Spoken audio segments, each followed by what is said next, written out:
இந்திய ராணுவத்தில் சேர வேண்டும், நாட்டிற்கு சேவை செய்ய வேண்டும் என்ற கொள்கையோடு செயல்பட்டு வருகிறது மதுரையில் ஒரு கிராமம்.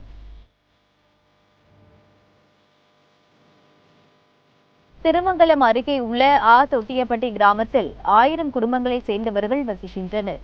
இங்கு 500க்கும் மேற்பட்டோர் இந்திய ராணுவத்தில் பணிபுரிந்து வருகின்றனர். 1960ஆம் ஆண்டு தங்கவேல் என்பவர்தான் இந்த கிராமத்திலிருந்து பட்டாளத்தில் சேர்ந்த முதல் ராணுவ வீரர். எங்கள் அப்பா 1900 சேர்ந்து 64 பங்களாதேஷ் வாரெல்லாம் கலந்துக்கிட்டாரு. 72 ஸ்ரீலங்கான் வாரெல்லாம் கலந்துக்கிட்டாரு. கடைசி ரிட்டையர்ட் ஆகும்போது 90 லாஸ்ட்டில் பிரைம் மினிஸ்டர் அவார்டு வாங்கி ரிட்டையர்ட் ஆனார். அதே அவருடைய பெரிய சாதனை. அவரை தொடர்ந்து தற்போது வரை 300 பேர் ராணுவத்தில் பணியாற்றி ஓய்வு பெற்றுள்ளனர். ஒரே வீட்டில் 2-3 பேர் ராணுவத்தில் இருக்கின்றனர். எங்கள் வீட்டுக்காரர் இராணுவத்தில் 91 சேர்ந்தார். 2004 இறந்துட்டார். அது ரொம்ப சோகமானது தான் எங்களுக்கு, எங்கள் குடும்பத்துக்கு. கன்னி வெடியில் போய்கிட்டு இருக்கும்போது கன்னி வெடியில் இறந்து போனார். இப்போ என் பையனையும் சேர்த்துருக்கேன். அடுத்து எங்கள் மாமா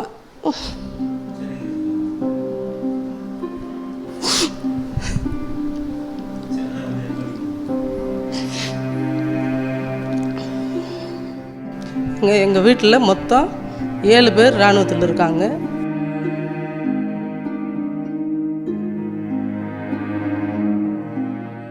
இப்போ எங்கள் ஊரில் பார்த்துட்டோம்னா கார்கில் போரில் 2 பேர் இறந்துருக்காங்க. இந்த மாதிரி இறப்பை பார்த்து நாங்கள் ஏன் திரும்பி போகிறோம்னா நாட்டு இருக்க பற்று தாங்க காரணம். சின்ன வயசுலேயே நாங்கள் 5 வயசுலேயே இருக்கும்போதே எங்கள் ஊரில் என்ன செய்வாங்க, வளர்க்கும் போதே நீ இராணுவத்துக்கு தான் சேரணும், நம்ம நாடு தான் முக்கியம், நம்ம நாடை தான் ஃபஸ்ட்டு என்ன செய்யணும், காப்பாற்றணும் அப்படின்னு சொல்லி எங்கள் அம்மா அப்பா எல்லாருமே எங்களை என்ன செய்வாங்க, வளர்த்தாங்க. அப்பச்சி எங்கள் தாத்தாலாம் மிலிட்ரி இருந்தவங்க தான். அதை பார்த்து தான் எனக்கு ஆர்வம் நிறையா வந்திருக்கு. அதனால் அடுத்த மாதம் சேலத்தில் நடக்கிற மகாத்மா காந்தி ஸ்டேடியத்தில் செலெக்ஷன் போட்டிருக்காங்க. இதுக்காண்டி நாங்கள் காலையிலையும் மாலையிலையும் ரன்னிங் பயிற்சி எடுத்துக்கிட்டு இருக்கோம். நாங்கள் 50 பேர் போகிறோம். 50 பேருமே ஃபிட்டாயிருவோம்ன்ற நம்பிக்கையோடு இருக்கோம். என்னுடைய மகன் கல்லூரி படிப்பை முடித்து இராணுவத்தில் இருக்கிறார். இன்னொரு மருமகன் இராணுவத்தில், அவரும் இராணுவத்தில் இருக்கிறார். இன்னொரு மருமகன் பணியிலிருந்து ஓய்வு பெற்று விட்டார். மீண்டும் எனது பேரன் பேத்தி மான்களை இராணுவத்திற்கு அனுப்ப தயாராக இருக்கிறோம். ஒரு பையன் இராணுவத்துக்கு நான் ஆரம்பத்திலே போகணும். நல்லா அவன் கான்வெண்ட்டில் நல்லா படித்த பையன்.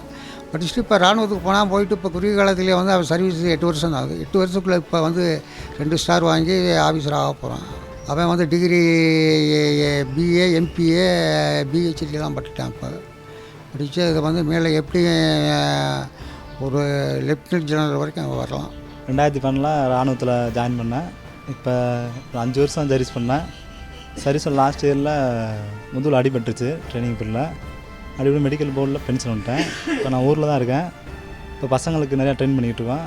எங்கள் ஸ்ட்ரீட் இருக்குல்ல, அதில் 2 பேர் வராங்க. இன்ஜினியரிங் படித்து வராங்க, ஆர்மிக்காரங்க வராங்க.